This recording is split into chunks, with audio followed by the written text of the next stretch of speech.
Hey everybody, Devin O'Brien here in LA at the Abilities Expo. We're going to be talking to some of the athletes and other exhibitors here today, so stay tuned.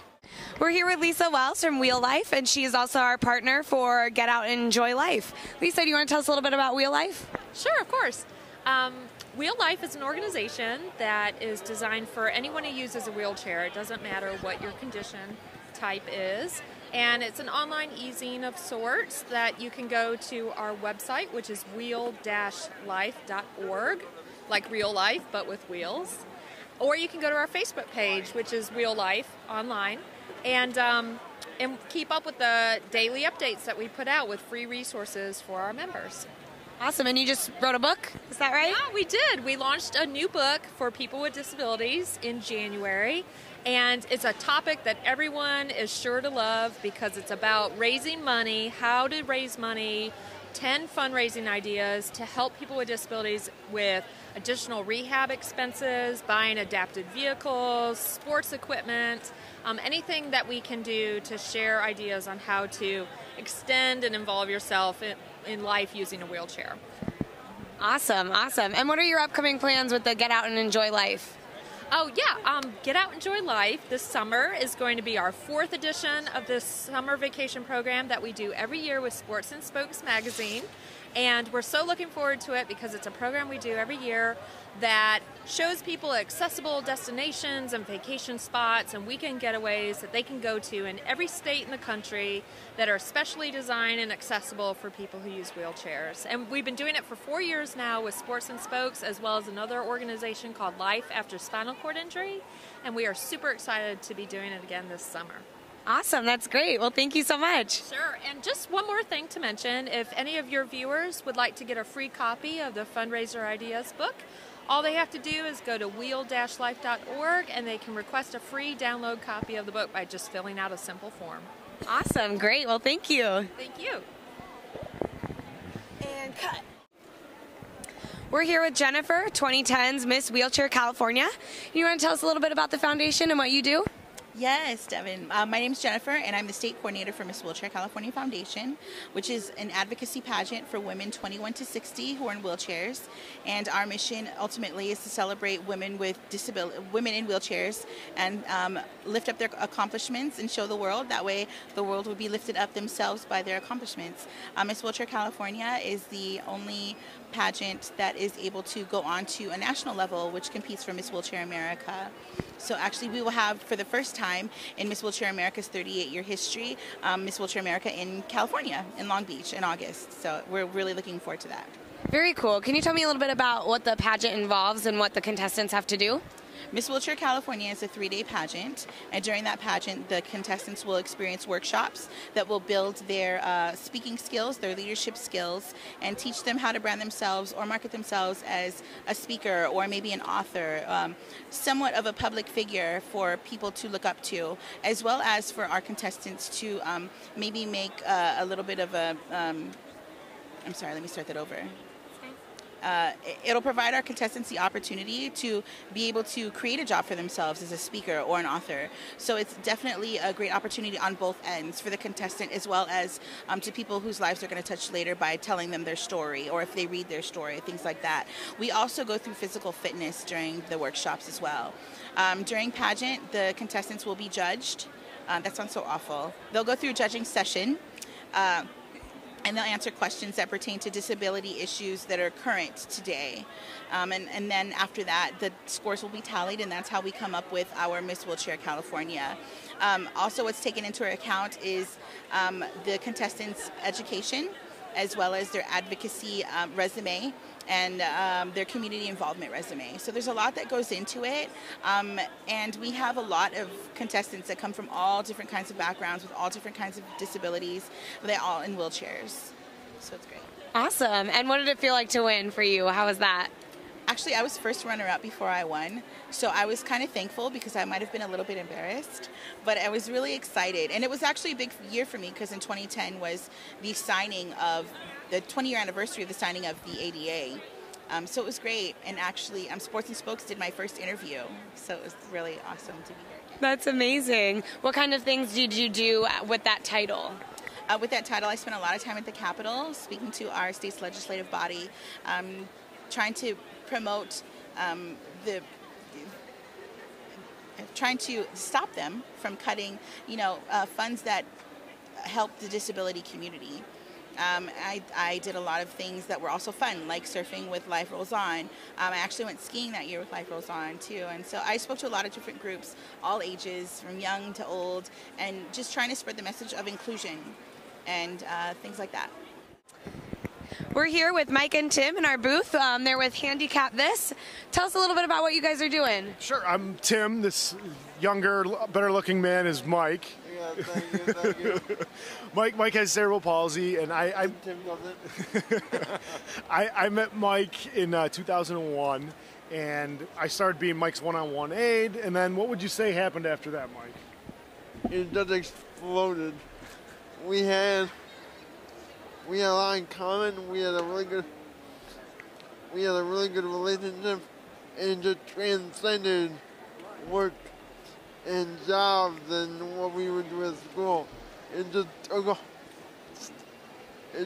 off in a way that nobody expected. It was really, like Mike said, it transcended the one-on-one. Serendipitous is the word you might use. It transcended the one-on-one relationship, and really, I wanted to do anything I could for Mike. And one of the things was we would be out in public, and people would look at Mike, and then they would kind of look away from us, and they would it was almost like they would catch what Mike has, and you can't catch what I have, by the way. So I felt that, and I wanted to educate people to see the person and not the wheelchair or the disability. And I think that's what Mike has been just a guiding light in the special needs community because of his humor and his attitude. And I like that, a guiding light. It just came to me. That's very nice. It just came to me. Well, it's very good. Thank you. I appreciate the compliment. And I was just going to say, and really, it's our relationship that really, comes through on stage. It's like lightning in a bottle, and what you see here is pretty much what you see on stage. Because our two-man stage show, we've traveled the country, we've been all over the U.S., and I think 60,000 people have seen our show in the last 4 years, and we're here in LA because we're trying to get the message out more. We're from Chicago, and it's great people like you guys that are helping us spread the word. And we love Sports and Spokes. We want to establish even a better relationship because that's what this is all about. It's all about connecting each other, and it's not about competition and pulling things away. It's all about everyone growing together, and I think that's what we're about. That's what you guys are about. What he said. You took everything I was going to say to you. Usually it's the other way around. Every time. You turn the tables.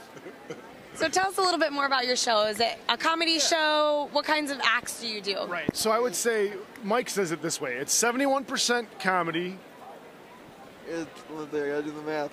It's 29% drama. And 100% real. So all the things we do are absolutely true. We don't make anything up. Everything we talk about actually happens. So really, it's like what we kind of say is we educate, we empower, and we entertain. Right. And, we use real-life examples to kind of thread the story through different, different experiences. We want to do it more than just disabled people. We want everybody to see it. I think people think, oh, it's just a disabled show. Or I'm not going to get anything out of it if I'm not in a wheelchair. Everybody's going to get something out of it.